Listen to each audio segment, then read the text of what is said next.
Jaya Radha Madhava Kunja Bihari Gopi Janavalabha Girivardhari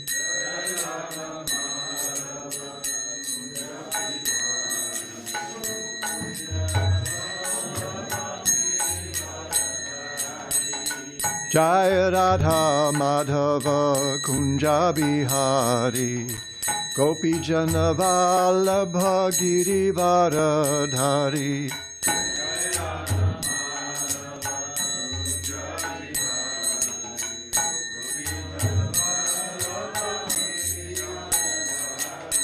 Yashoda Nandana Braja Chanaranjana Yamuna Tiravana Chari Braja Chanaranjana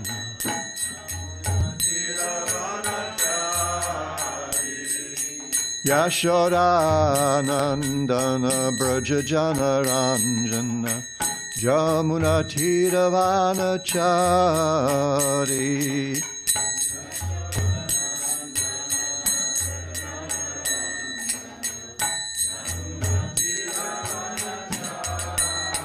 Hare Krishna, Hare Krishna, Krishna Krishna, Hare Hare, Hare Rama, Hare Rama, Rama Rama, Hare Hare.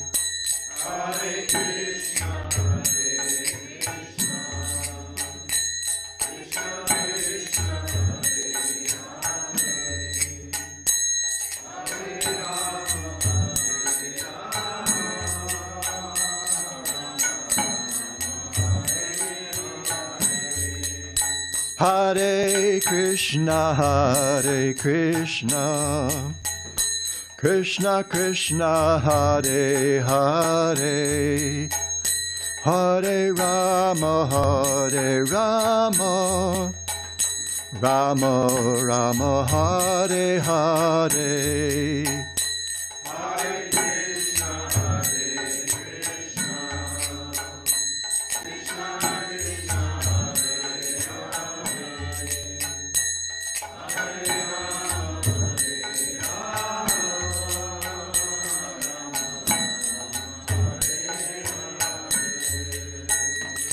Hare Krishna, Hare Krishna, Krishna Krishna, Hare Hare, Hare Rama, Hare Rama, Rama Rama, Hare Hare.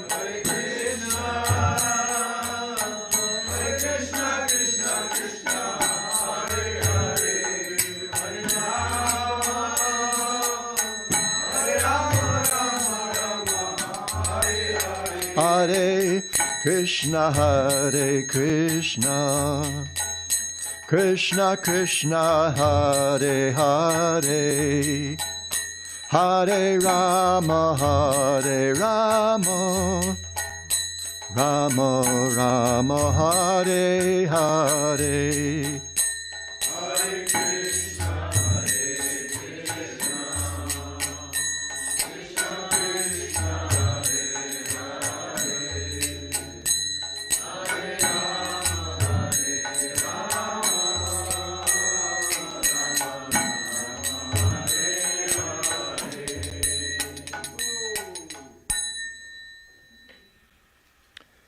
Vishnupad Paramahamsa Parivrajaka Stottasata Shri Srimad His Divine Grace Abhaya Charanaravinda Bhaktivedanta Swami Sri La Prabhupada Ki Jai Grantaraja Srimad Bhagavatam Ki Jai Shri Gaura Purnima Maha Mahotsava Ki Jai Samaveta Bhakta Vrinda Ki Jai.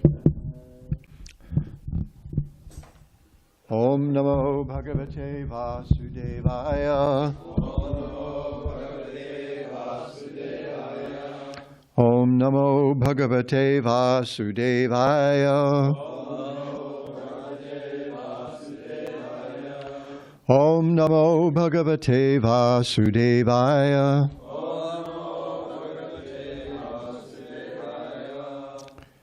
So today we'll begin with Srimad Bhagavatam, Canto 11, Chapter 5, Text 34. So I kind of conceived of this as just a sort of an introduction, just a sort of warm-up, and we'll get the real thing from Bhakti Sundar Goswami Maharaj later today. And just because of time, I think today that I'll just read the Sanskrit, and there's two translations I want to share. You'll see why. So this is Karabhajana Muni explaining the different avatars to King Nimi at the beginning of the 11th canto. So this is, I think, Uddhava Gita starts in chapter 7. So we're kind of like getting to the end of Narada Muni's. How many layers? Do you remember how many layers of nesting in this part of the 11th canto? I think we're like three layers in. You know, you've got Narada Muni explaining things to Vasudeva, and then you've got in the first chapter you got the story of the Yadavas at Prabhasa Kshetra and the end of the Yadu dynasty, and then you've got King Nimi, and then in that you've got the 24 gurus, etc. So a lot going on in this part, and this is just kind of warming up to the Uddhava Gita, where over several chapters Krishna instructs his friend Uddhava in the science of Bhakti Yoga. So here King Karabhajana Muni is explaining to King Nimi about the different incarnations, and there are two verses, verse 33 and 34, in this chapter that have this same ending. Vande Mahapurushate Charanarvindam. So this verse is Tyaktva Sadhustya Jasure Psitarajya Lakshmim Dharmishta Arya Vachasa Yadagararanyam Maya Mrgam Dait Taye Psitaman Vahavat Vande Mahapurushate Charanarvindam. Now, first, I want to read the translation Srila Prabhupada gives us in the second chapter, Adi Lila, chapter 2 of Sri Chaitanya Charitamrita. He says, "We offer our respectful obeisances unto the lotus feet of the Lord, upon whom one should always meditate. He left his householder life, leaving aside his eternal consort, whom even the denizens of heaven adore. He went to the forest to deliver the fallen souls who are put into illusion by material energy." So this is a very, very rich verse, as we'll see. Then I'll read the translation that we have in the 11th canto of the Bhagavatam as it's published by the BBT.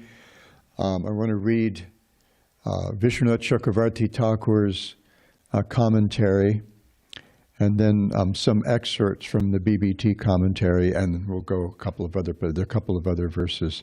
We're looking at Lord Chaitanya Mahaprabhu's appearance a little generally this morning. O Mahapurusha, I worship your lotus feet. You gave up the association of the goddess of fortune, Rajya Lakshmim, right? You gave up the association of the goddess of fortune and all her opulence, which is most difficult to renounce, and is hankered after even by the great demigods. Being the most faithful follower of the path of religion, you thus left for the forest in obedience to a Brahmana's curse. Out of sheer mercifulness, you chased after the fallen conditioned souls, the mrigam, the animals in the forest. There's so much going on here. Who are always in pursuit of the false enjoyment of illusion, and at the same time engaged in searching out your own desired object, Lord Shyam Sundar. So Vishwanath Chakravarti Thakur comments, This is a two-paragraph commentary. Says, the Lord gave up royal Lakshmi, worshipped by the devatas and hard to give up. He went to the forest. Why? Did he go to see weakness in his kingdom? No. Fixed in dharma, he went out of devotion to his father Dasharat, following his words. He is controlled by the prema of his beloved. He followed the golden deer, Maya Mrigam, the illusory deer, right? As desired by Sita. I offer respects to that Lord. So here, Vishwanath Chakravarti Thakur is following the ancient Bhagavatam commentator, Sridhar Swami. Then he says, there's another meaning. He gave up his beloved Lakshmi, who was more difficult to give up than the life heirs. Asu dustyaja. Dustyaja means very difficult to renounce. And whose faithful presence with her husband was desired by the devatas. He went to the forest. Why? He went on the word of the Brahmana who tore his sacred thread while cursing him. May the happiness of your family life be destroyed. He was the best of among all persons following dharma, and thus accepted the curse of the Brahmana, thinking, the word of the Brahmana shall not go in vain. Going to the forest, what did he do? He sought out persons who were chasing the form of Maya, wife, sons, and wealth. He pursued men who were absorbed in samsara. Out of great compassion, Daitaya, he desired to touch such persons drowning in the ocean of samsara by embracing them in order to drown them in the ocean of prema. This indicates Lord Chaitanya's causeless mercy. So pick just a couple of things here and there from the BBT purport. According to the Vaishnava Acharyas, this important verse of Srimad Bhagavatam is understood to describe Lord Chaitanya Mahaprabhu, Lord Krishna, and also Lord Ramchandra. He went to we heard that, in Srila Sridhar Maharaj's commentary that Vishwanath draws from. This verse appears within the discussion by the sage Karabhajana of the Yuga avatars, or the different incarnations of the personality of Godhead who deliver the conditioned souls of each age. The prayers ending with the words Vande Mahapurushate Charanada Vindam are understood to glorify the incarnation of Lord Krishna in Kaliyuga, known as Chaitanya Mahaprabhu. Chaitanya Mahaprabhu lived for 24 years in Navadvip as a householder and enjoyed immense popularity among both scholars and ordinary persons. His Sankirtan movement was completely supported by the local government. Well, after a little to-do. There was a little something involved in bringing that about. Even though it was Muslim, and Chaitanya Mahaprabhu had the pleasure of marrying the goddess of fortune. No ordinary woman of the material world, no matter how gorgeous she may be, not even Aishwarya Rai, can in any way compare with the beautiful goddess of fortune. I picked her because she's probably one of the most famous Indian movie stars, and an American movie critic named Roger Ebert declared her not only the most beautiful woman in the world, but also the second most beautiful woman in the world. In other words, she doesn't have any competition. She's Advitiya. Not exactly Advitiya like Krishna, but anyway, that was his version. So I sometimes use her as an example.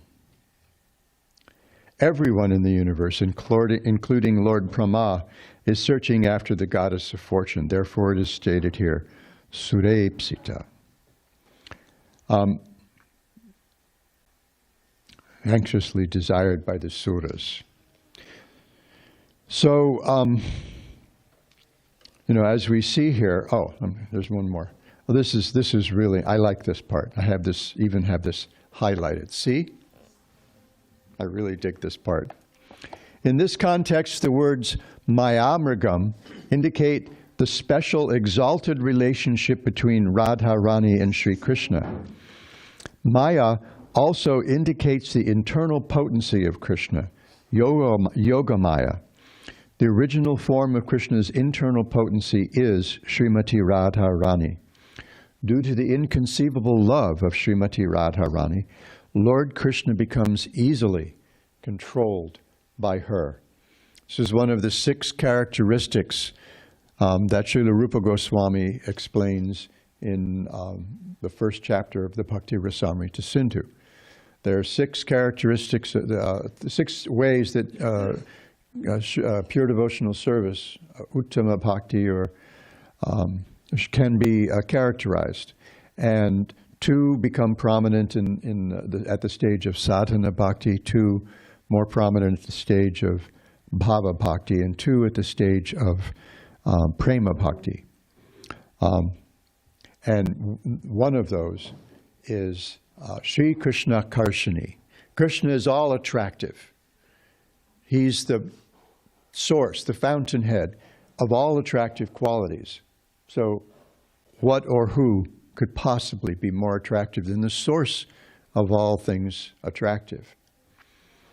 I sometimes half-jokingly compare him to a black hole, because Krishna also means dark. But Krishna means he draws everything to him. And so if you get in Krishna's orbit, ultimately there's no escaping. You have ultimately become merged in that black hole. Whatever happens there, no one knows, because no one's come back to tell us, except for our acharyas. And so, we become one in love with Krishna. We retain our identity, but we become completely lost in that prema. However, this love for Krishna is so powerful that it even has the power to subdue him, to control him. In his Priti Sandarbha, I often cite this, Jiva Goswami cites a verse from something he refers to as Matara Shruti. I assume it's in the Vedas because of the Shruti part of the name, but I haven't been able yet to trace out just where. He says, only bhakti has the power to draw us near to Krishna. Only bhakti has the power to show us Krishna. Only bhakti has the power to control Krishna. Therefore, bhakti is the most powerful thing of all. So here, this is being described following the lead of our acharyas. So Krishna becomes easily controlled by her. Thus, mrigam, animal, in this case indicates krida mrigam, or toy animal. Just as a beautiful young girl may play with so many dolls or stuffed animals, similarly, Lord Krishna becomes just like a doll in the hands of the most beautiful young girl, Srimati Radharani. And so, where am I? Okay, time to keep moving here. So, this is something that we can understand only by actually surrendering to Lord Chaitanya Mahaprabhu and his representatives. Why is it that Krishna appeared as Lord Chaitanya Mahaprabhu? So come on. Oh, there we go.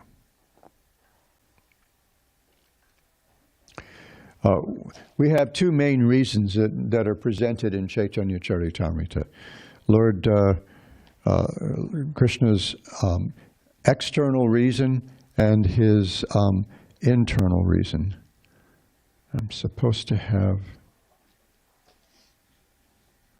maybe I haven't, oh boy, I have a lot of notes here.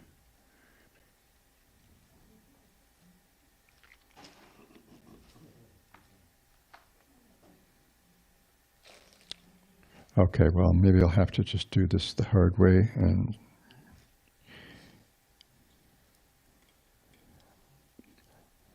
I have a lot more experience navigating analog books than digital books.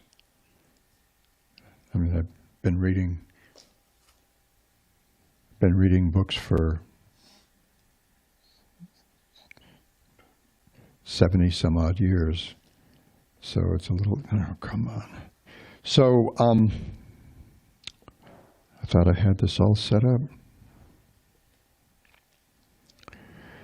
So we see in the first chapter of Chaitanya Charitamrita, the first 14 verses constitute the Mangalacharan, or auspicious invocation.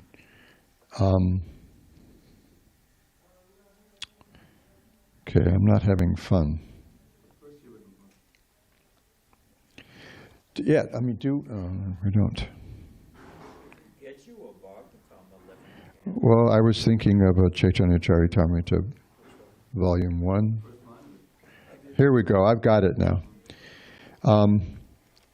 So we see in text 4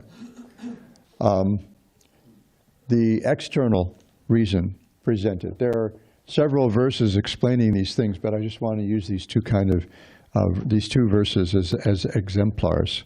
I'm going to skip the Sanskrit for reasons of time. So this is text 4, Adi Lila chapter 1, text 4. May the Supreme Lord, who is known as the son of Srimati Sachi Devi, be transcendentally situated in the innermost chambers of your heart. Literally the cave of your heart, secret place. Resplendent with the radiance of molten gold, he has appeared in the age of Kali by his causeless mercy to bestow what no incarnation has ever offered before, the most sublime and radiant mellow of devotional service, the mellow of conjugal love. So we're going to come back to that. I'm going to jet ahead in a moment to chapter 3 of Sri Chaitanya Charitamrita, where Krishnadas Kaviraj has Krishna himself explaining the external reasons for his appearance.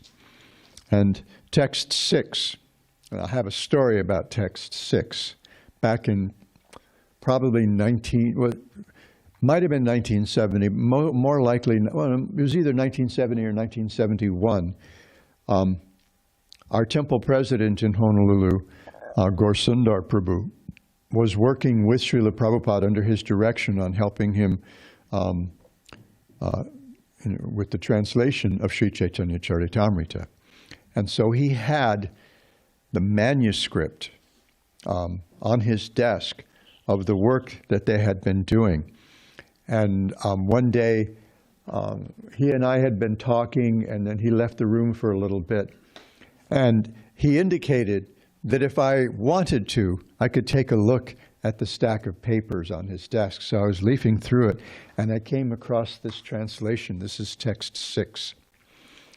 Desiring to understand the glory of Radha Rani's love, the wonderful qualities in him that she alone relishes through her love, and the happiness she feels when she realizes the sweetness of his love, the Supreme Lord Hari, richly endowed with her emotions, appeared from the womb of Srimati Sachi Devi as the moon appeared from the ocean. When I read that verse, those three things, my mind just imploded. There was no, I just thought, and I was this new kid, you know, I'd been, if it was 1970, I'd probably been, you know, been chanting for a year, been associating with the devotees seriously for, you know, maybe 8, 9, 10 months, something like that. But this, I just thought, who could even think of something like that? That God is having his mind blown by someone's love for him, that he's so bewildered by it, so challenged, having such a existential crisis over it, that he has to figure out an excuse to experience those things himself. And we see that in the 4th chapter of Adi Lila. But that's not where I'm going to go. I just want to focus on the external reasons. Okay, you're supposed to show me where this is now. Chapter 2. Where's chapter 4 and 3? Oh, chapter 3. So there are two verses that I want to focus on here in chapter 3. So chapter 3, Krishnadas Kaviraj explains the so-called external reasons for the Lord's appearance. In other words, as we'll see, he decides to take the place of the Yuga avatar, that Krishna himself personally decides to take the place of the Yuga avatar. This is not an everyday occurrence. This is not an every Yuga occurrence. This happens, what, once every 100 lifetimes of Brahma?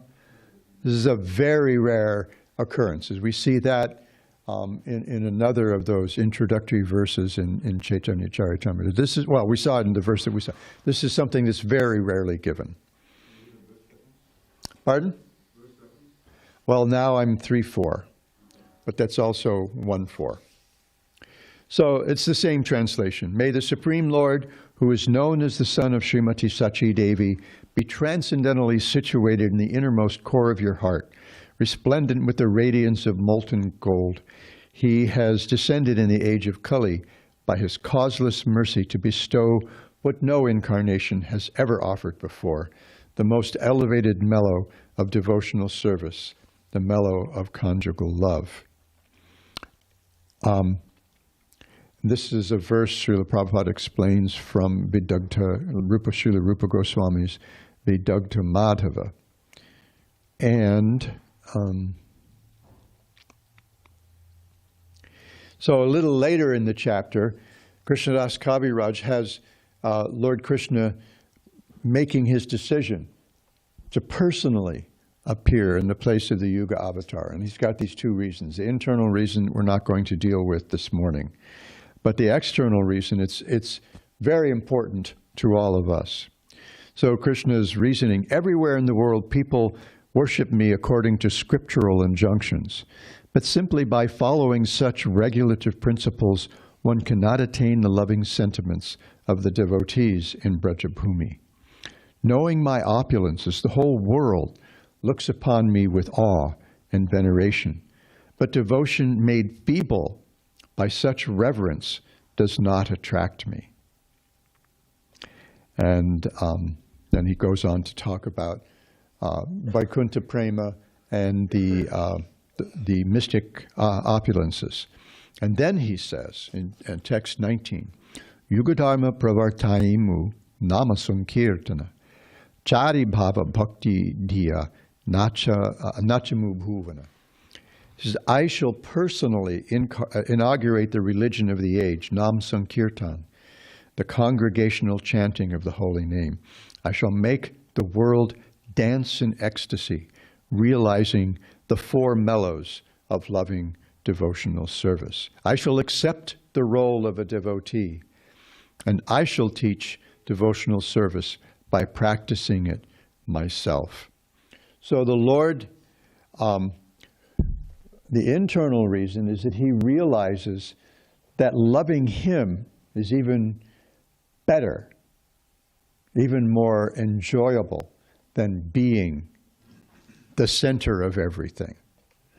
Focusing on that center and appreciating it, loving it, and especially loving him as the residents of Vrindavan do, without all the hoo-ha of, the Aishwarya of Vaikuntha, without worrying about,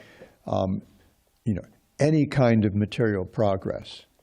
We see at the very beginning of the Bhagavatam, who's most eligible for hearing the message of the Bhagavatam, of which this is the very essence.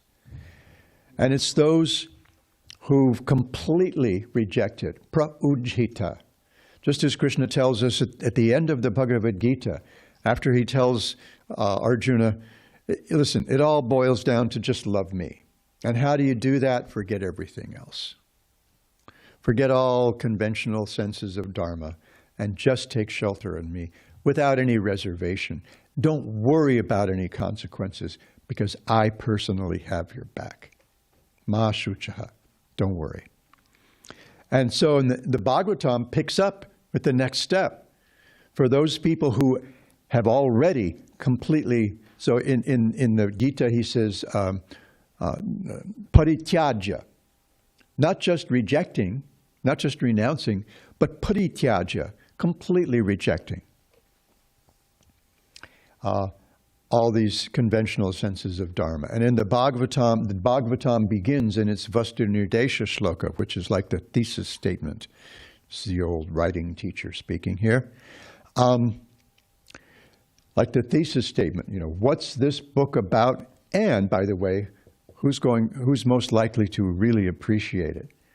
So, who is that? Dharma prochita kaitavatra paramo nirmatsaranam satam. People, satam, the pure devotees whose hearts are completely pure. I probably did this a couple weeks ago, didn't I? And how is it that their hearts are completely pure? Because they're nirmatsaranam. They have no envy in their hearts. And how is it there's no envy? No personal agenda. They're not at all interested in Kaitava Dharma. It's not just conventional, it's not whatever Dharma here. It's Kaitava Dharma. And Krishnadas Kaviraj explains in the 22nd chapter of Mati Lila, before he gets to the 64 angas of sadhana bhakti, he talks about Dharma, he talks about faith, and then he talks about Sharanagati. And along the way, he cites this second verse from the Bhagavatam. And he says, so what do we mean when we say Kaitava Dharma? Dharma, Artha, Kama, Moksha, Vancha. The aspiration for for being virtuous, living a religious life, so you can get ahead in the material world and enjoy the stuff when you get ahead in the material world. There was this poster when I taught at San Diego State. You got the on-campus bookstore, the official Aztec books, the official bookstore, and then there's an off-campus bookstore. We have probably also at the all the community colleges, at least in San Diego Community College District, KB Books. Might be more now, but so I would have to place an order for books for the next semester at both Aztec Books and KB Books, because the students would get them at both places. And I think I was over there checking on the order for some textbooks for the next semester, and there's this big poster on the wall. And there's this big McMansion kind of a thing at the top of the hill. And below that, there's this huge garage with, I think, like 6 cars. And back then, each of those cars cost more than what we paid for the home that we bought on the Big Island. Just, outrageously expensive cars. And the text on the poster said, justification for higher education.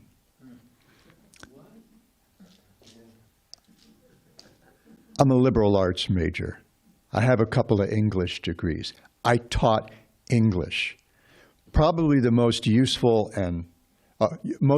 for navigating the world of the disciplines, and least useful for making a lot of money. There was used to be a show on public radio called Prairie Home Companion, and the host was this guy Garrison Keillor, and he had this running joke over a couple of decades. This group called the Professional Organization of English Majors, POEM, and this was for people who you get a degree, and what's your job after graduating? Well, you get to be a barista. You get to serve coffee or wait tables or something like that as you write your great American novel or your poetry or whatever. Because what kind of job do you get? Well, actually, practically, you could get almost any kind of job with an English degree, but it's kind of a running joke. We're not the IT guys. We're not the rocket science guys. We're not going to start out with 6-figure salaries or 7-figure salaries. we are going to chug along on 4- and 5-figure salaries for the rest of our lives, unless we get some like endowed chair at some big university or something.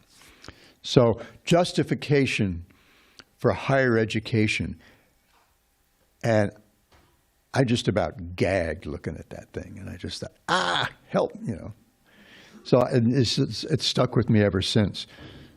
And once we've seen through that dharma, artha, kama whole business, then what do we want? Maharaj was talking about this yesterday, freedom, right? We want liberation. We want moksha. So why does the Bhagavatam, why does the Bhagavatam calls this cheating dharma? Because these are the 4 purusharthas. These are the 4 great values of human life. This is what the Vedas give us. Dharma, artha, kama, and moksha. Therefore, the Vedas are, what's the word again? Well, you got the jugupsitam. The whole project, Narada Muni rejects as detestable, disgusting, or a dump, place of pilgrimage for crows. Why? Because there's something for everyone there, and we get lost trying to figure out what's the real goal of life. So sometimes the Vedas are referred to as a jungle of sounds. It's like when you go out into the forest, and you've got such a thick canopy that you can't even see where the sun is, you get completely lost. So,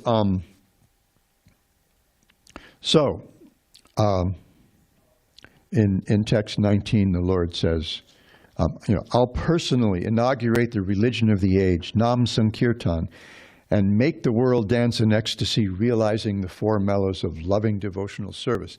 These are the 4 rasas that we find in Vrindavan. In other words, he comes to teach the Yuga Dharma and Bhakti, but especially Vaganuga Bhakti, Bhakti following in the wake of the residents of Vrindavan. Why?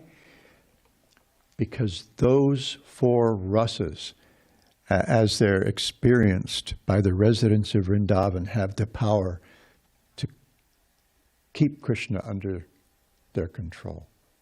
And he likes that. 2 ways we can control people, right? Even our experience in this world shows that. We can control people by force. How much fun is that? I don't think Vladimir Putin is really having a lot of fun. He's got a lot of stuff. He's got a lot of money. He's got this huge conference table, I don't know, 180 feet long or whatever it is. Probably more money even than Oprah Winfrey, Jeff Bezos, or any, what's the other guy's name? Elon Musk. He's probably got more, many people speculate, probably the wealthiest person in the world, because he gets a little grift off the top of every deal that he allows the oligarchs to do. But is he really having fun? I don't think so. He doesn't seem like a fun guy. So, that's one way to control people. Neither does Trump. Oh, my God.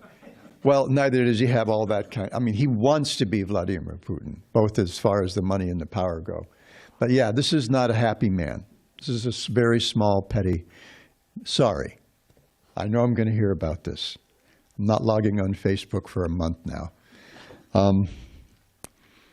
But this is not a formula for real happiness, controlling people by force.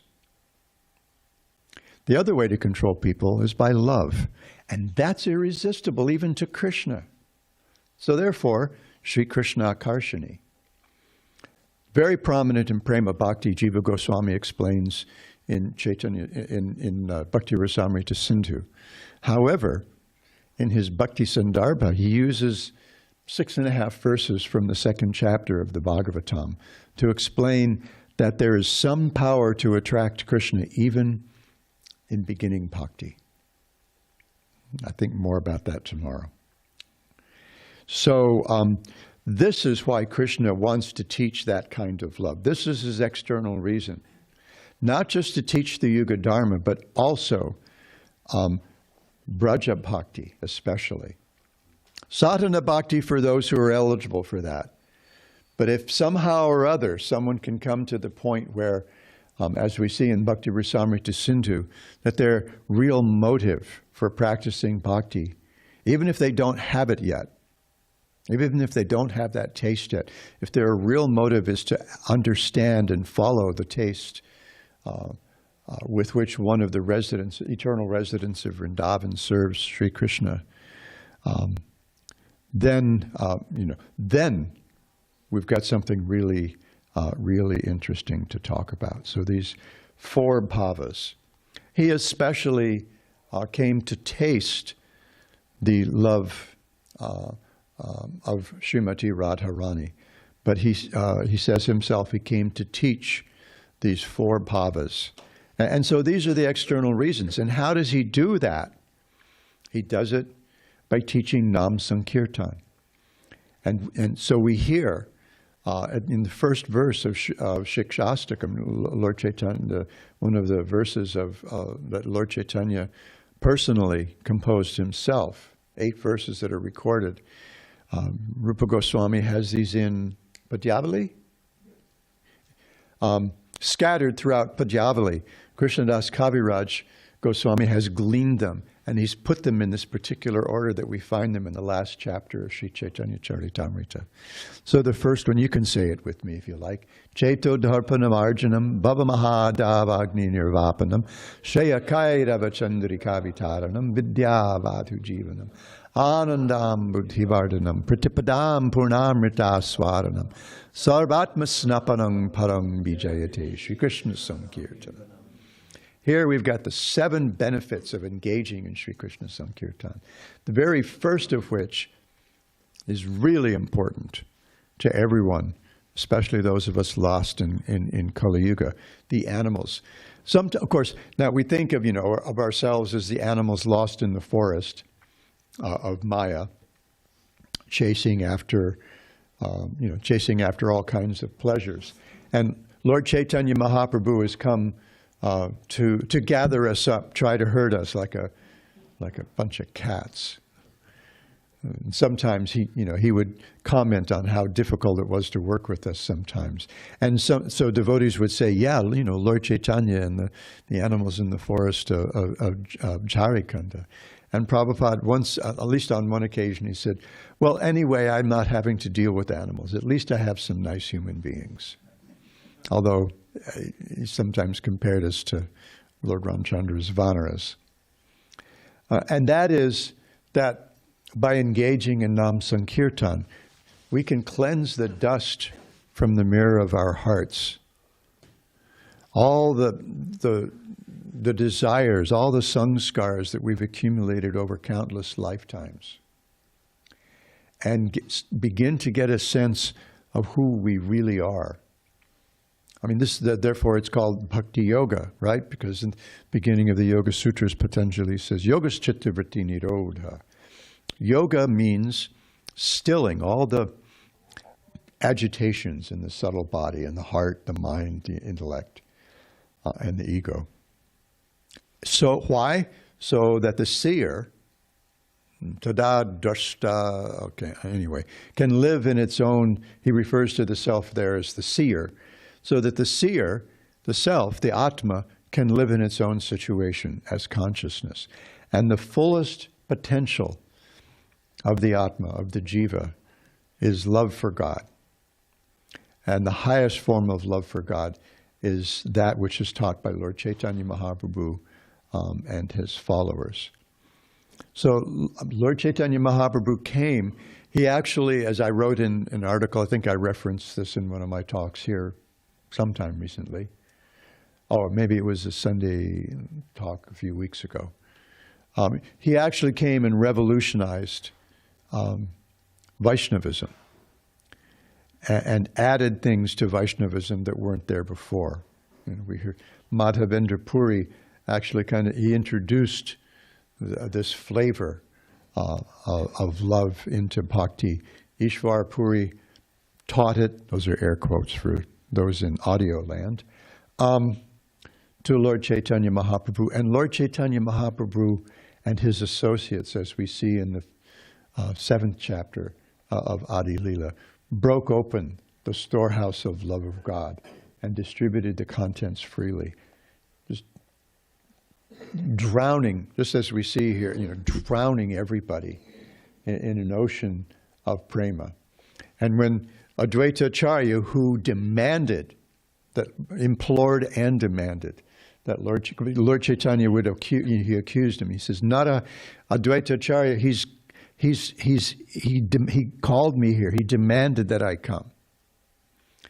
So through his the sincerity and the profundity of his pleas and his worship of his Shalagram Shila with Ganges water and soft Tulsi Manjaris, Advaita Acharya forced Krishna to appear as Lord Chaitanya. He said, okay, it's time. Things are pretty bad.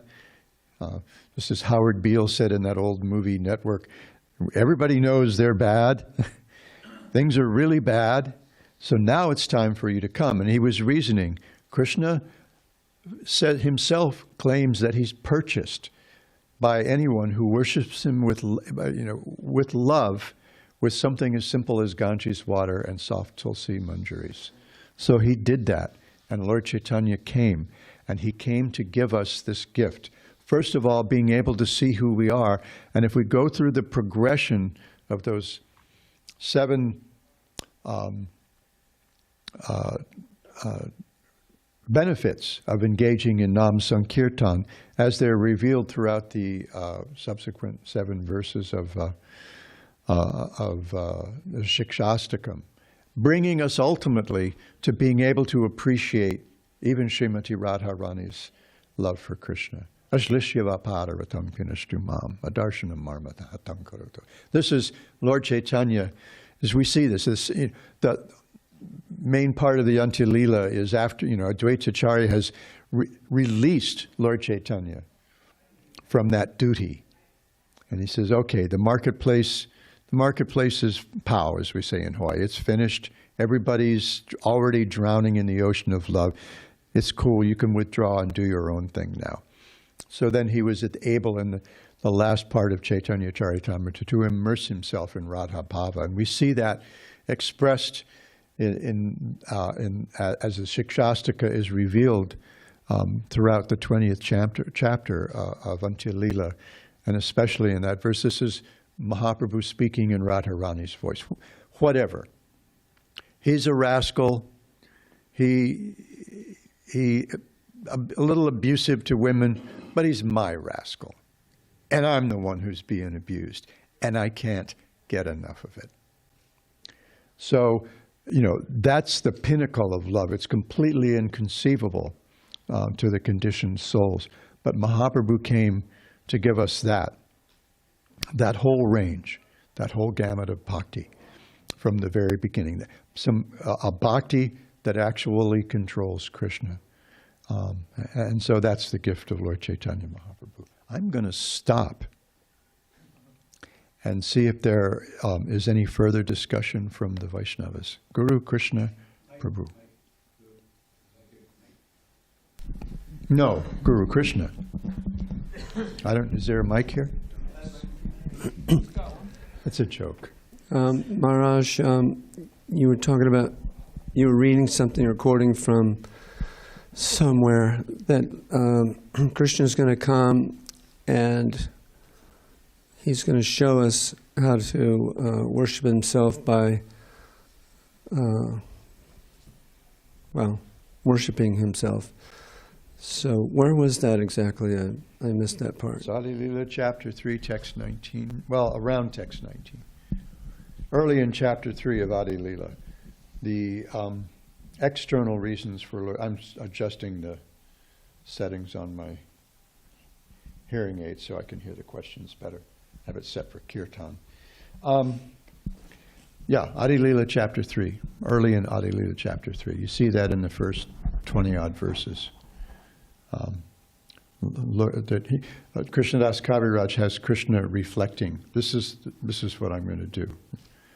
I'm going to appear as Lord Chaitanya, and this is one reason. Is that okay? Anything else? Victor. Mike for Victor. Victor, Mike. So we hear a lot of pastimes about Lord Krishna being a baby and being a teenager and growing up. When was Lord Chaitanya like a baby and a teenager growing up? Because all I ever hear him is when he's in the movement, when he's, what seems to be like an adult. Oh, that's a really interesting question, because there's something I missed. One of the things that I wanted to mention was part of Mahaprabhu's youthful pastimes. Just as we see in Chaitanya Charitamrita that Krishna is described as Advitiya. He's the original one without a second. Ekala Ishwar Krishna. Ekala Ishwar Krishna. Rasika Shekhar. Advitiya Nandatmaja. Ekala Ishwar Krishna, something. No, I can't remember the verse. The second line is Advitiya Nandatmaja, Rasika Shekhar, in order to enjoy different pastimes. So among Lord Chaitanya's pastimes that's referred to in this verse of the Bhagavatam, this curse of a Brahmana, what's that about? So in the second paragraph of his commentary, Srila Vishwanath Chakravarti Thakur refers to that. So we see chapter 17, I think, of Adi Lila. When Lord Chaitanya was having his pastimes, and we see more about this in Chaitanya Bhagavat, because those earlier pastimes are discussed more in Chaitanya Bhagavat. And in order to keep the volume of Sri Chaitanya Charitamrita down, and to defer to Vrindavan Das Thakur, whom Krishnadas Kaviraj Goswami regards as the Vyasa of the pastimes of Lord Chaitanya, he just kind of like does a rough outline, kind of bullet points. But among those pastimes was these nightly kirtans in the home of Srivas Thakur. But these were a private affair. There needed to be a certain mood for the Lord to actually enjoy, just like not everybody can join the rasa dance, right? Lakshmi Devi can't. There's that discussion, the joking with Venkata Bhatta in South India about that. The attendance at the nightly kirtans at Srivas Thakur's house was severely restricted only to people who wouldn't bum the mood. And when that happened, Lord Chaitanya felt it, right? There was an interloper one night hiding, and still Lord Chaitanya said something's wrong in the room. And they found the guy, and they asked, and they excused him. They asked him to leave, and the guy says, "But is this the guy? This is the guy who thought he was so pure because he lived only on milk, right? You don't understand. I live only on milk. I'm super pure." And they said, "Not that kind. You're the wrong kind of pure. You're a little puffed up pure. Bye-bye." And so then there was this other Brahmana, Gopal Chapala, and he wanted entrance, and he was refused. And so how did he respond? Well, he decided he was going to try to defame Srivas Thakur, who simply refused to be defamed, right? So he got all this stuff together for Durga worship, because they're Bengalis, and he's presenting himself as special. He's not the one like the rest of us. So he put all this Durga stuff out, wine, red hibiscus flowers, and whatever else, on his front stoop. And Srivas came out, and he saw the stuff on the front stoop. He was supposed to announce that we're pretending we're great Vaishnavas here, but secretly we worship Durga like everybody else. We're just materialists. And Srivas Thakur saw it and said, "Oh, busted. Now everybody knows I'm a hypocrite." So it didn't work out so well for Gopal Chapala. Srivas Thakur didn't have a problem with that, but Krishna did. And so Gopal Chapala had a big problem for a while, until he was able to be convinced personally by Lord Chaitanya to fall at Srivas Thakur's feet and beg his forgiveness, which was given like that. All you had to do was ask. But then right after that, there's another Brahmana who takes exception to being excluded. And how does he respond? He decides he's going to curse Lord Chaitanya. He says, no material enjoyment for you. Family life, everything's going to be a bust.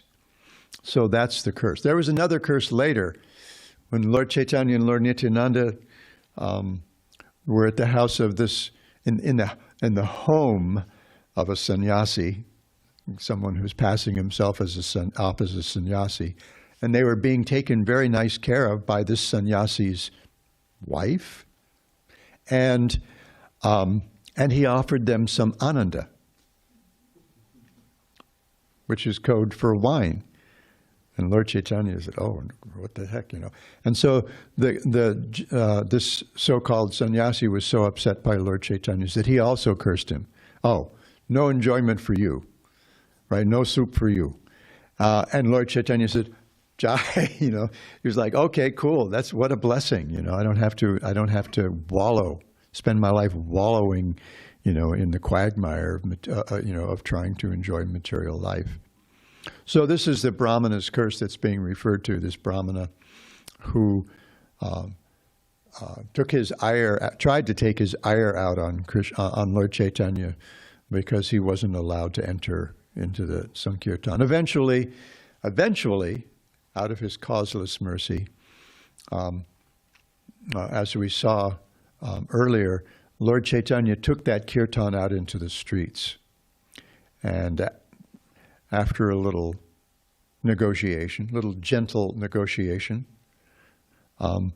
then even the Chand Kazi's government not only sanctioned but encouraged it. We see in Jaiva Dharma, the Babajis at Godruma, and they meet a descendant of the Chand Kazi. And you're talking about, you know, kind of like, this is the opportunity to talk about some of the characteristics of Islam. And they're talking about the Sufis, and they ask him, "Are you a Sufi?" Because the Sufis are they're like the cool Muslims, you know. They write love poetry to God. And he says, Sufis are kind of more impersonalists. He says, "We're followers of Lord Chaitanya Mahaprabhu." So when Lord Chaitanya took the kirtan out into the streets, then it became Sankirtan proper. Bhaktisiddhanta Saraswati sometimes said that it can only be called Sankirtan when everybody is engaged. Was that okay? Just to enjoy. So just as he enjoyed by, in order to exchange different kinds of love, he lived as a baby in the house of Nanda Maharaj, and he crawled through his courtyard and did all kinds of baby stuff. And then when he got to be a little bigger, you know, he got to enjoy hanging out with his buddies, herding the cows, and blowing Lord Brahma's mind and things like that. And later, meeting the young women of Vrindavan, you know, in the dead of night out in the forest and dancing with them. So to enjoy, Krishna appears as Mahaprabhu, and he has all these different pastimes. As Maharaj was pointing out, I think last night, these are, the Lord doesn't appear as a human being. He appears as human-like. He's actually the prototype. He's the original. All right. Thank you so much. Grantha Raja Srimad Bhagavatam.